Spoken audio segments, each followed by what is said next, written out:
We are starting now. Today is 215th Friday group meeting. We have taken again this Liar's Role in India's Freedom Movement.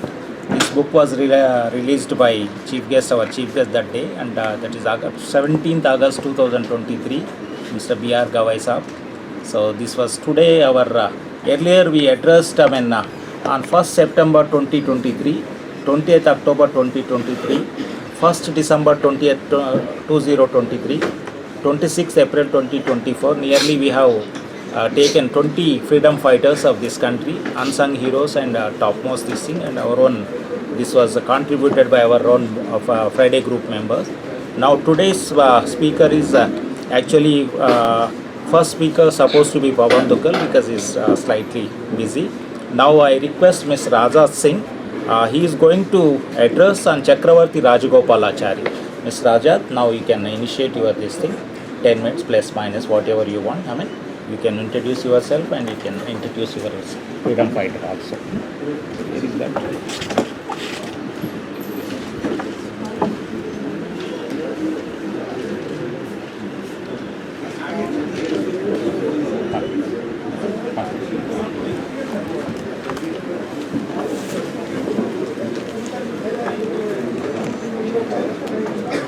Good to go. We cannot succeed in anything if we act in fear of others' opinion. This is one of the several great statements given by Sri Rajagopalachari, Chakravarti Rajagopalachari, also popularly and affectionately called as Rajaji. So I'll be referring him as Rajaji. Thank you so much, respected Sheshu sir, for this golden opportunity. Greetings, distinguished seniors, my dear brothers and sisters and fellow members of Friday group. My name is Azad Singh and I'll be addressing my topic, which is the life journey of Sri Rajagopalachari, Rajaji. See, I seriously regret my inability to talk about him within 10 minutes. He has lived a great life, that too of 94 years. So I decided to spotlight some exceptional moments of his life with which I can resonate because I have learned a lot from his life by when I was writing this article. So these qualities, or say the exceptional qualities of this great man, is courage. Second is sense of equality. Third is his great leadership skills. Fourth is he was a true nationalist. We'll be talking about it. And fifth, which I personally liked and I'm learning this, he was open to criticism and was a good critic. You know why? He was a good critic because he was a lawyer too. So imagine a time where dreaming about freedom, be it political, social or legal, it was not a dream of common man of India. Rajaji was born in those times on 10th of December 1878 in Thorapalli village on the outskirts of Hosur during the British rule. His father C.V. Iyengar and his full name was Chakravarti Venkataraya Iyengar served as a munsif of the said village. Now when Rajaji was born, he was a very delicate, sickly child. He was very fragile. As much as his parents thought that he would not survive. This is something which encouraged me to write about this great man. Because I too, when I was born, I was having the same condition. So I resonated with the personality and I decided to write on it and got an opportunity to speak on it. So Rajaji not only lived for 94 years, he led an exemplary and a motivational life. Now my friends, I want to emphasize on this point. A person whose very survival was in question. He lived 94 years and achieved a lot in his life. Which remind me my first point, the courage that he showed throughout his life. Rajaji embarked on his educational journey starting from his school, from his village. Thereafter, he passed his matriculation examination in 1891 and subsequently graduated in arts from Central College, Bangalore in 1894. And he further pursued his education in law at Presidency College, Madras in 1897. He began his legal practice in Salem in 1900. Now Rajaji became the member of Salem municipality and later on became a chairman, where he showed two courageous tasks, where he did and showed his courage in doing these two tasks. First, in his tenure from 1917 to 1919, he supported and made sure that a Dalit member was elected to the Salem municipality. In those times, I mean, it is always easy to say than done, but if we can imagine those times, it would have been really difficult, but he executed such tasks. Second, he defended various independence activists, including P.V. Naidu, against the sedition charges in those times. Thereafter, he gained interest in the politics and public affairs. And in 1919, when the Rowlatt Act was passed, I mean, it was proposed in India, he very strongly opposed the said act. Can anyone tell me, just for the interaction, that what was it about, the Rowlatt Act? Rowlatt Act is something where 5 people on the street, they cannot combine, otherwise they will be arrested and they are not let to speak anything what they express also. So sir, yes, with respect to 5 people, I did not know about that, but the sole purpose of the act was to arrest anyone without any reason. This was the sole purpose, in simple words. So the act was opposed and it was done away with. Now a very interesting man have entered in the life of Rajaji, and his life took a 360 turn. Now he has started his journey as a true leader, because he met Mohandas Karamchand Gandhi, our beloved Gandhiji. When he met Gandhiji and joined the Indian independence movement, Rajagopalachari became one of his ardent followers. He willingly abandoned his law practice and decided to continue his journey as a Indian freedom fighter and contribute his life for the said purpose. And when I was reading this, I thought that, I mean, in today's time, we do not even leave parking spaces. This man have left his whole career to serve his countrymen. From 1924 to 1925, he played a key role in the Vaikom Satyagraha movement. It is Vaikom Satyagraha movement. This movement was against the untouchability. Now, I have learned from this aspect the art of putting across an argument. I'm learning it though. The seniors are expert in this. Art of putting across an argument without hurting the sentiment of the other side.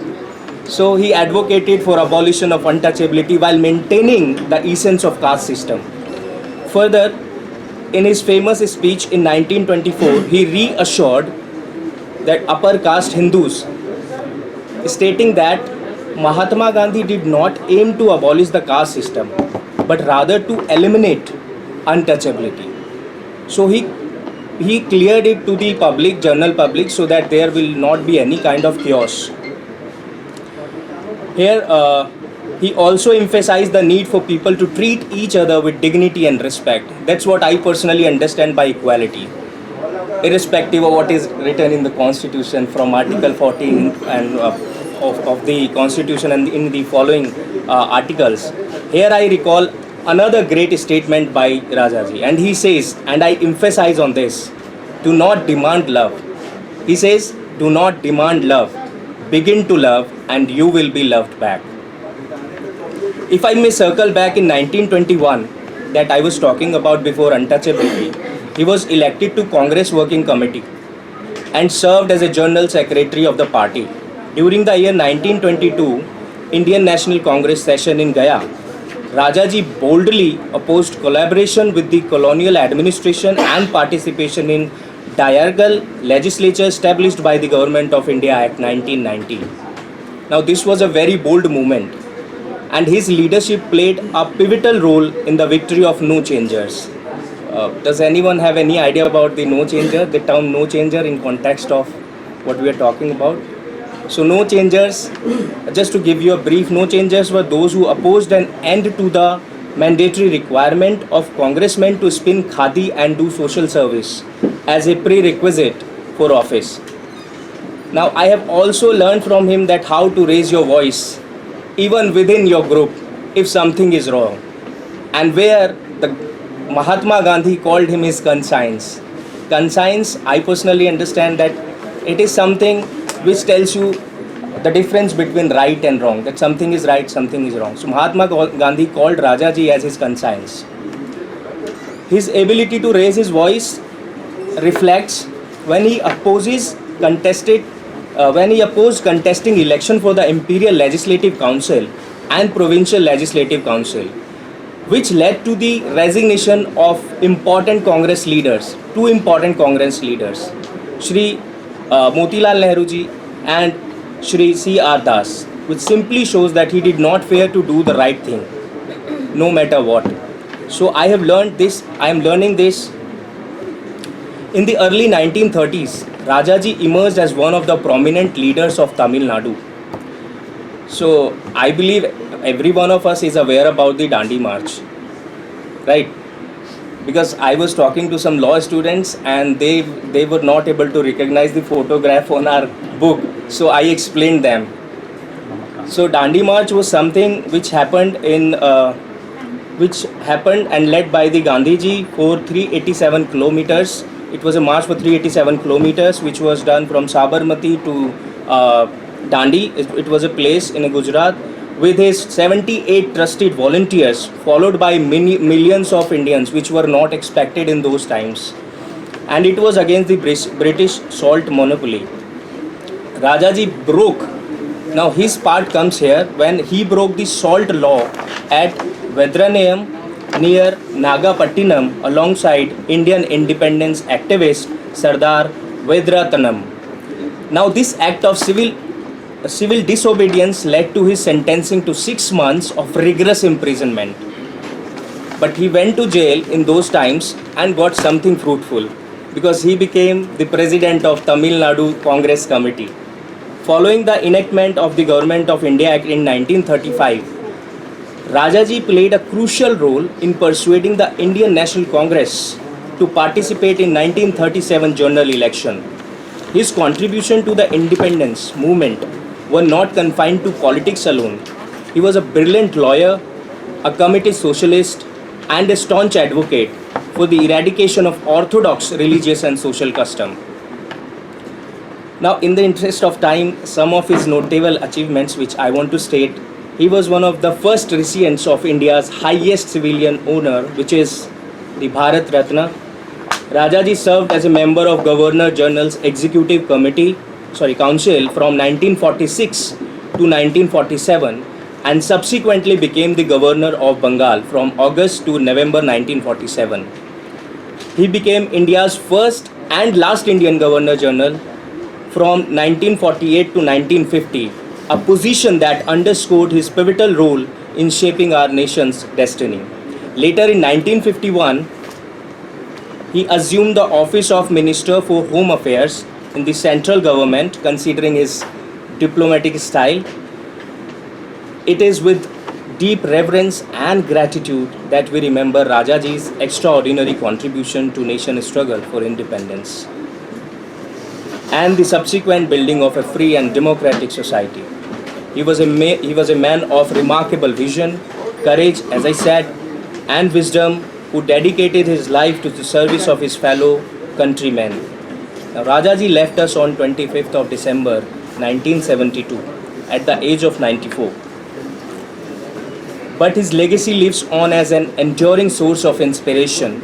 As we gather here today, we must acknowledge the debt of gratitude we owe to Rajaji and other countless unsung heroes.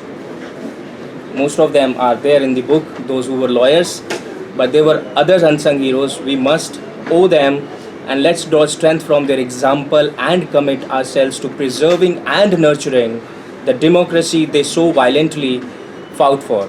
In doing so, we ensure that the torch of liberty continues to burn brightly for generations to come. As I have got this golden opportunity to speak from a platform from where 200 plus lectures have been given by the legal experts, including Sir is here, and most of the seniors, those who are legal expert from their domain of expertise. And I got this opportunity, so I want to take a few seconds to express my deepest gratitude to a very special person, Shri Sheshagiri Rao sir, our beloved Shri Sheshu sir, and to celebrate this exceptional group, that is our Friday group. It is like a family to me now, and it has been a source of inspiration and consistent learning for all of us. Sir, this I have written because I did not mess up it. I don't want to mess up with it. So your leadership and dedication have been the guiding light for consistently imparting legal education through Friday group. It is because of your unwavering commitment, passion and compassion that we have this wonderful platform where we all can share our thoughts, ideas and creative endeavors. Sir, the support from you and fellow group members always fills my heart, and I am very serious about this, fills my heart with immense pride and joy. It is the kind of nurturing environment here that fosters growth, creativity and a sense of belonging. And I want to thank you all for this patient hearing, listening to a junior associate of yours, learning from you. And thank you and Jai Hind. Back to Seshu sir.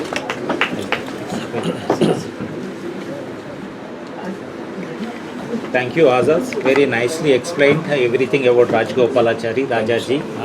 You have given time, excellent. Everything you made it a research and all. Thank you very much.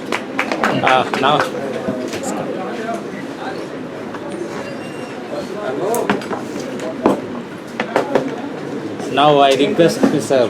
Pavan Duggal ji, one of our prominent speaker and towering personality of this country. Krishna Gokhale is freedom fighter, is contributed. So nice of you, sir. You are here. I want you. Please, sir.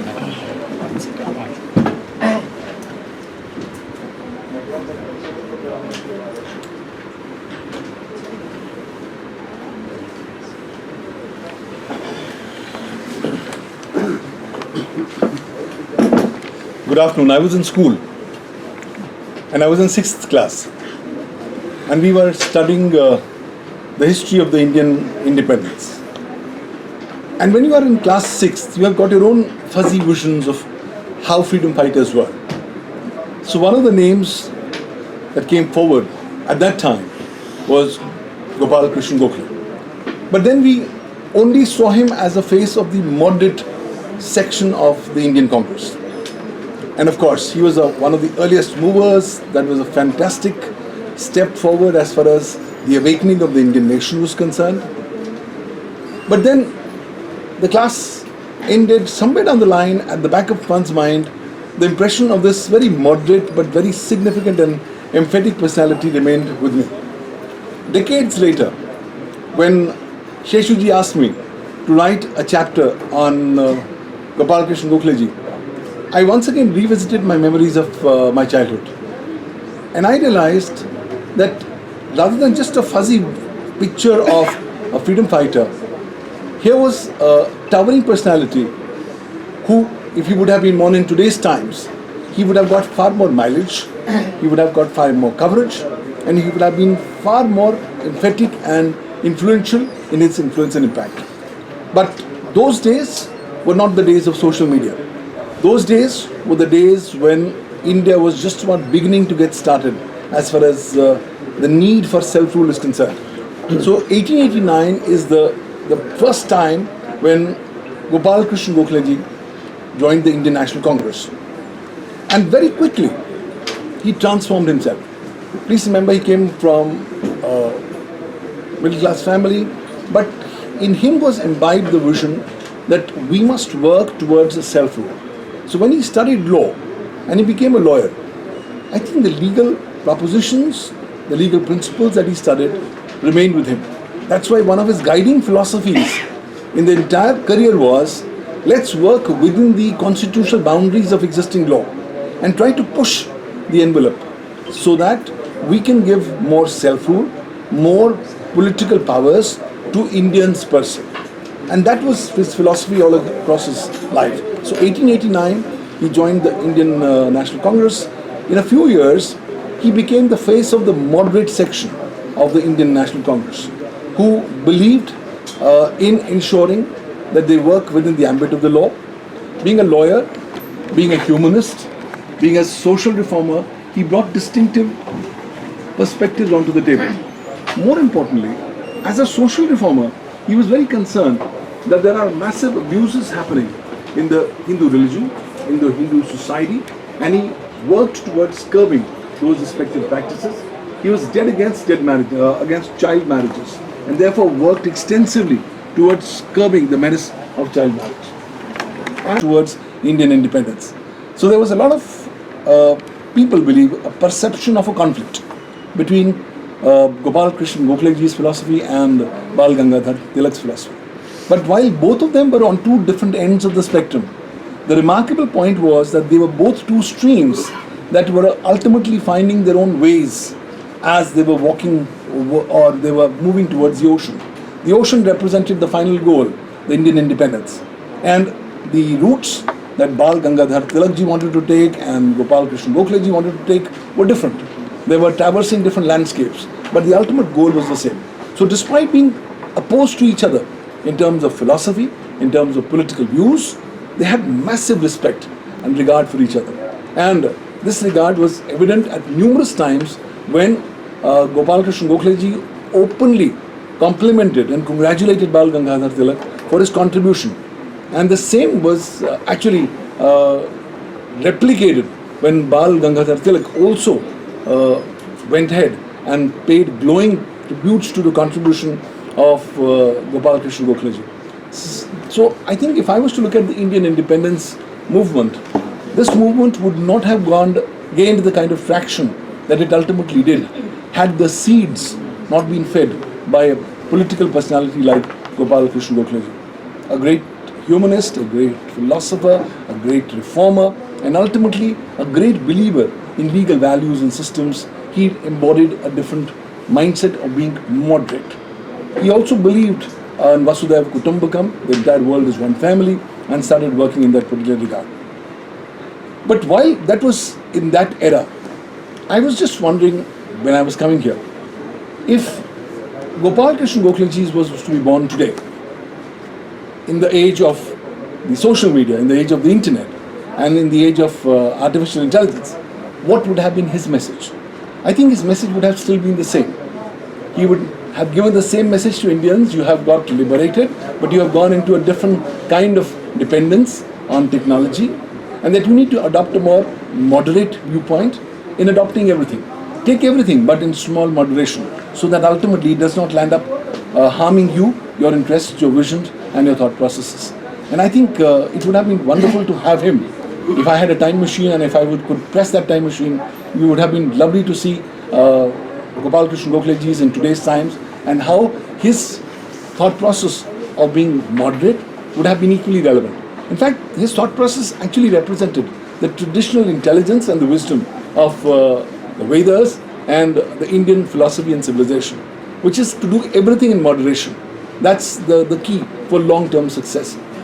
And I think it's indeed a very remarkable moment as you read more about this individual and you realize those were the days when there was no focus of having followers, when there was no focus of social media, when you were quietly suffering, when you were quietly doing activities which were ultimately aimed at strengthening the hands of your motherland, which were aimed to contribute in a broader cause towards the independence of Indian nation as a whole. I think the Indian independence movement owes a great deal of gratitude to the contribution that has been made by Gopal Krishna Gokhaleji. I think we are not being lucky because we have not been born in his times. We haven't had a look at his particular speeches in the form of videos and stuff like that. But when you read more and more about him, you find how a compelling personality he was. He was wanting to checkmate the Britishers on their own game by using constitutional mechanisms and self-rule. And he realized that India cannot immediately leapfrog into the dawn of independence on the next day, and it must go in respective stages. And he worked in that particular regard tirelessly. I think its contribution of personalities like Bal Gangadhar Tilak that has made Indian independence movement more robust. That's led to ultimately India gaining independence. Today we all take independence for granted and say, look, I am independent. I can see what I want to say. I can do what I want to do. But in us taking this independence for granted, there has been a contribution of large number of freedom fighters who have been unsung, and their contributions have been sought to be once again brought forward in a spotlight format by Sheshuji by coming up with this remarkable book. The very fact that you could go ahead, Sheshuji, and get all the lawyers who have worked in their own remarkable manner towards the Indian freedom movement struggle also represents how the legal fraternity and the legal profession was a very strong backbone for the entire movement. In fact, the country by and large depended upon the wisdom, the perspectives and the strategies of lawyers, legal minds, jurists who could then be more impartial enough to guide the right direction. So thank you for giving me this opportunity. Sheshuji, congratulations on this remarkable book. I'm taking it back home today to read the other chapters, and finally it's contribution of people like you who once again bring forward to us as lawyers who are busy in our day-to-day routine mundane lives that look, there are people who are long lost, who are forgotten, but their message was evergreen. They continued to be sources of inspiration, and I think legal personalities like Gopal, Krishna, Gokhale ji would be an inspiring factor for the legal fraternity for a large number of times to come, and his contribution will be your mark. Thank you once again. Sheshuji, I have bought a copy of my book to be given to you. Here is a copy of the book. It's my latest book on law and generative artificial intelligence. I thought let me hand it over to Sheshuji for his remarkable contribution. I don't know of anyone else who's worked like Sheshuji. We have studied law together, but more significantly, the passion, the commitment that he has actually shown towards empowering the legal fraternity is remarkable. You're an institution. Thank you for being a part of our lives. Thank you very much, Pavan Duggal. You're always highly inspiring for everyone. Thank you, sir. Particularly this cyber area, artificial intelligence area, the way you wrote. None less than that Gopal Krishna Gokhale is our Sunanda Bandare's father. She was no more. That's a great, thank you very much. She's a wonderful personality. Thank you very much for this book also. Please, thank you. We take your autograph also. The first one. Sure, I will vacate the chair for the next. Yeah.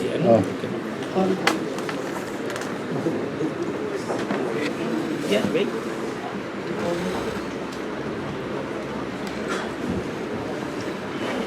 I request Mr. Jayesh will come. Please,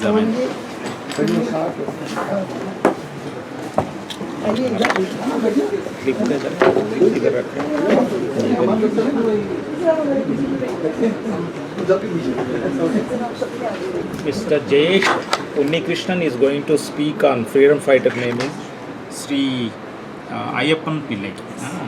Thank you, Jayesh. Finally we catched you to give her this thing.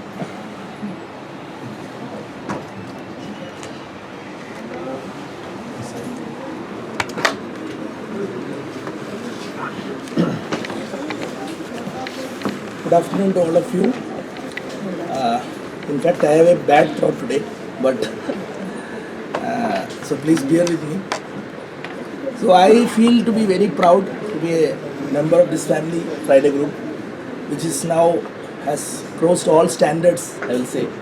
It has become an international audience, I was told, because the YouTube videos that have been shared is becoming hit. So in this age of social media, if intellectual discussions are getting this much support, that's a great thing. So this remembers us the role of lawyers in social reformation. So we have our own Sheshu sir, a very good example. He has started this as a small, idea with a bright future. So now all of us have proved that there is scope for social justice lawyering even at these times.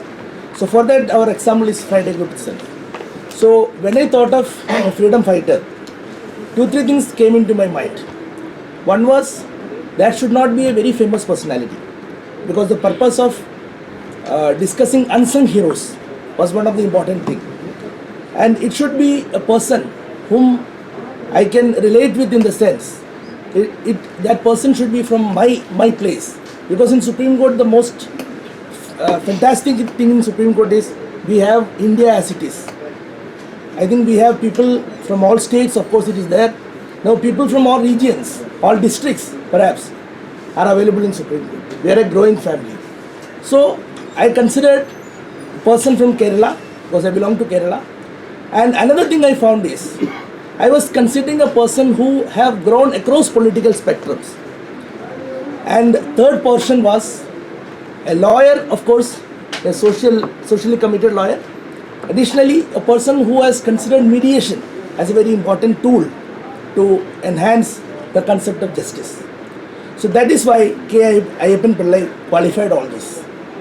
He lived for 107 years, and he lived in our times.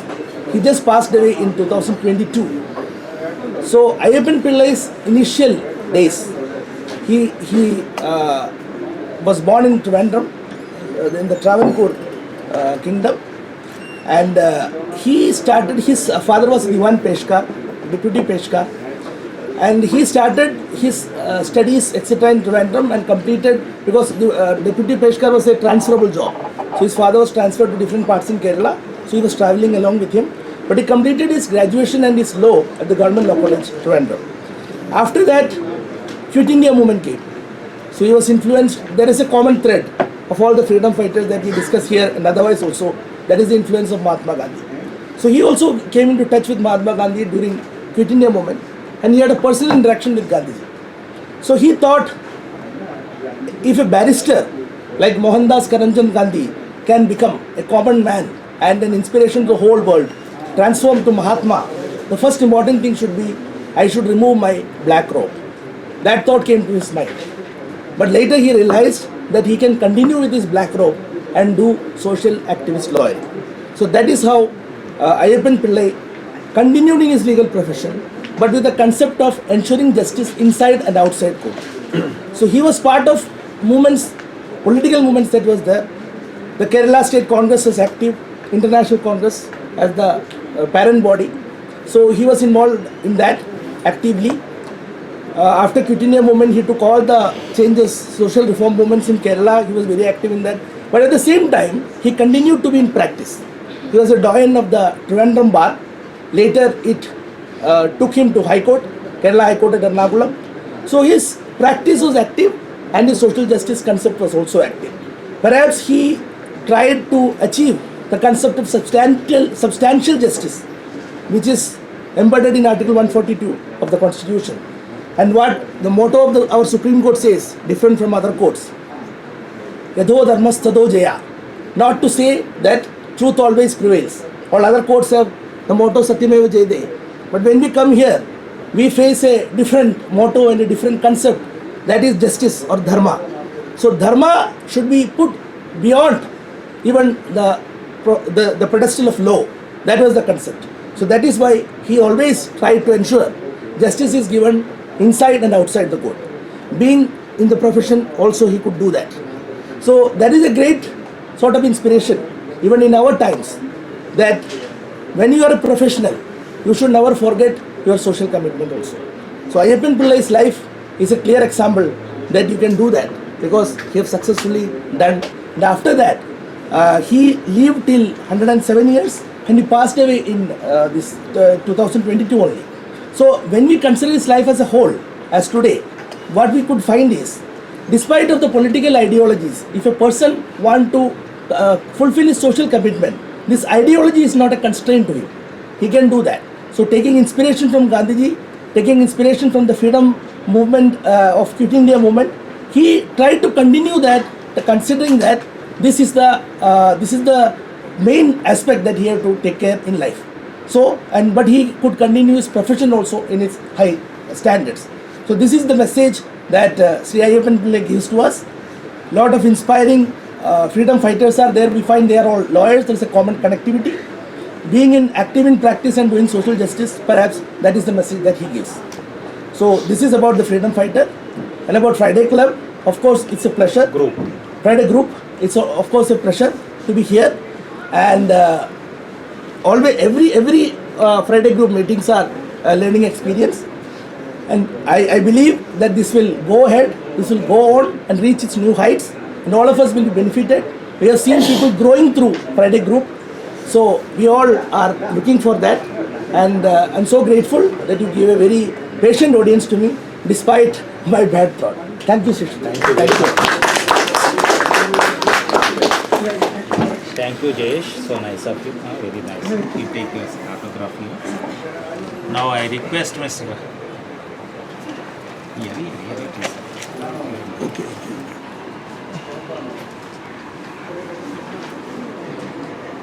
Pavanji, write your message, anything. I'll forward to your book. There it will come. You also listen.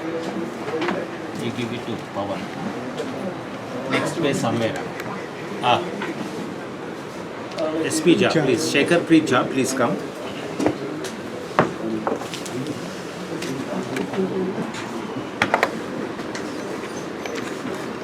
Now, Shekhar Prit Ja is here, one of our prominent member. He wrote a very good article on Durgabhai Deshmukh. Wonderful. Thank you very much, Azad. At midnight and early hours I troubled you. No, You no. have taken yourself as out of the way. That's why the good decisions are always come in the bad times.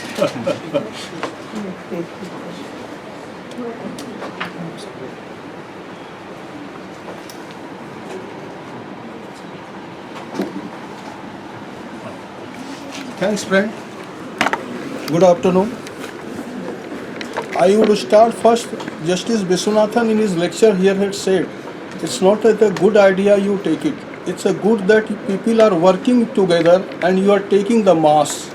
Mahatma Gandhi was having the good idea. So many people would have good idea. But those who are carrying with the mass, he is the remember. Mr. Sheshagiri Rao is not only, he's only made this Friday Blues idea, but he has taken all of us together and we march like him as if we are a comrade. So thank you very much. You have popularized this and we all have benefited of this. Now today I am going to start one of the prominent unsung leader of the Amrit Mahotsavs which we are celebrating, our freedom fighters, and primarily in this group those who are a lawyer. I am talking about the legendary feminist icon of India, Srimati Durgabhai Deshmukh. Perhaps I had only heard about her when we were trying for learn about the general knowledge. She was known as an Iron Lady. Apart from this, I didn't know anything. But when this task was given, I searched. Then I found really she is an unsung leader of India. Why I am telling?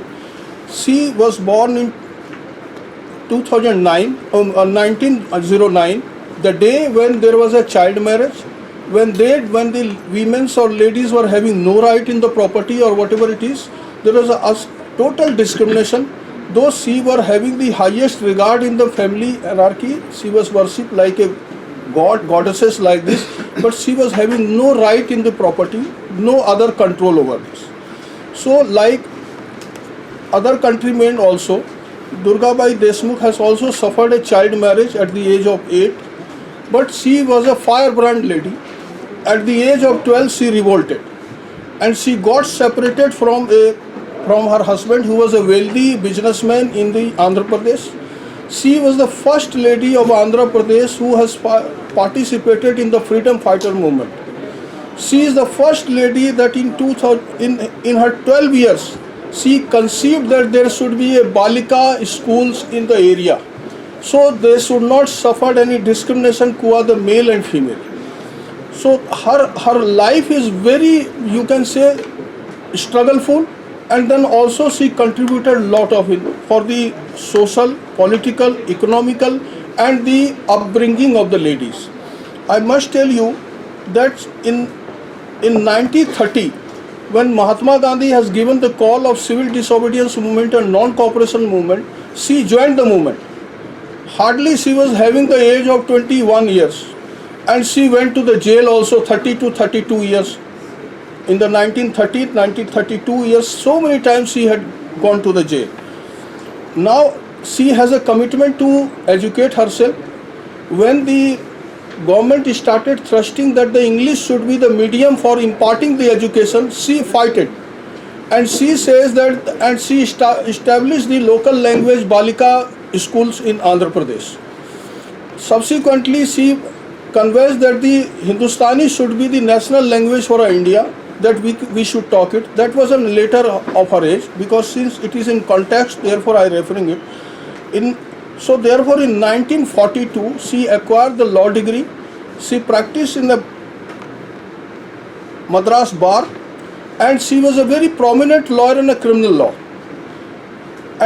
But she was also the ardent supporter of the freedom fighters also. She has to do so many social work also. So therefore, she was in a contact with the Congress party leaders and other social reformer in those areas. And therefore, she was the vocal with respect of the formation of the Hindu Code Bill in 1951. Hindu Code Bill was the first revolutionary steps whereby the women were recognized some type of rights in the property. And now when I have given the lecture here also, I am privileged to that with respect of the Hindu Succession Act of 2005. You just connected because this was the seed sowed in 51 which has been germinated as a banyan tree in 2005. This is the journey of have not to have. Marxist has given a theory that we have a two type of society in India. One is a have, another is a have not. I do not know how far they have succeeded, but I must tell you, so far the journey of Durgabhai Deshmukh is concerned, she started from have not and today we are have. So therefore, so far the law is concerned in succession and right, ladies have the upper hand, we all know because we in this field. So therefore, in that way she succeeded. Now another contribution which she has given, 42nd Amendment, whereby the Constitution's preamble was amended and it was incorporated the sovereign secular democratic republic. This was her contribution with respect of that. Now therefore, she also impressed upon three prominent personality in those times. One, Mr. M.C. Chagla, second is a P.V. Gajendra Gadkar, and of course Pandit Nehru. With respect of, they were saying that ladies were having the dispute. Why not the dispute of a lady should be bifurcated from the other ordinary civil? Because for so many reasons. We know today is a camera proceedings. Why it is camera proceeding? Because some things are there with related to your dignity and whatever the family way should not come to the people. So the family court concept was she borrowed from foreign, and ultimately the family court was constituted in 1984 with her labor with the coordination with the all three luminaries of the time. So therefore this legend was ahead from her time. One cannot think about that. Those who have suffered the discrimination from her childhood, she suffered you can say the child marriage, she suffered the discrimination with respect of property, she suffered, there was a male domination in the politics in the all social area. She was the only lady who had at the time fighted and she got on a prominence. She was appointed as a National Council's Women Education member. She was called Indira Gandhi as a mother of social work in India. It's she was awarded Padma Vibhushan. UNESCO has also awarded her. And today when we try to remember them by putting something in her name. She was an ardent supporter to the Blind Relief Associations, and then she has constituted all for this purpose a Blind Relief Association and workshop for visual impaired children. Now when the metro had come in Delhi, in South Campus where Durgabhai Deshmukh had an institution, the government decided to give her due credit with respect of the entire area. Now the metro station is known as a Durgabhai Deshmukh South Campus metro station. This is a really achievement of a person who is no more, but people are still remembering and want to give more and more and more. So this is this iron lady for which I am talking. but this would not have unearthed unless until the efforts have been given. The government has taken the steps, our association has also taken, that we should honor the unsung leader, those who are somehow, some region, I do not know what was the region, but this lady, such a brilliant lady, has been covered like this, that such type of lady has never born in India. I must tell you, when this anthology of articles has been published, even all the honorable judges have given the comments, but Justice Nagaratna has especially mentioned about the Durgabhai Deshmukh. Justice Viswanathan in his lecture in the ILI has especially mentioned about the contribution of the Durgabhai Deshmukh. So really, this all credit goes to my friend. If we would not have organized such type of program, we would not have even known about her. She is a really unsung hero of our independence, India. Thank you very much. Nothing more.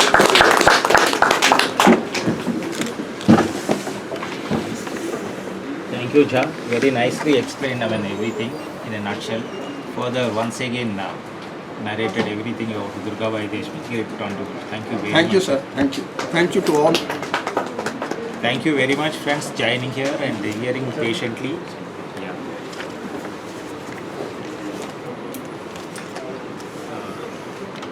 Now we'll wind up here. We'll join for a cup of tea. Here after 4:15 we have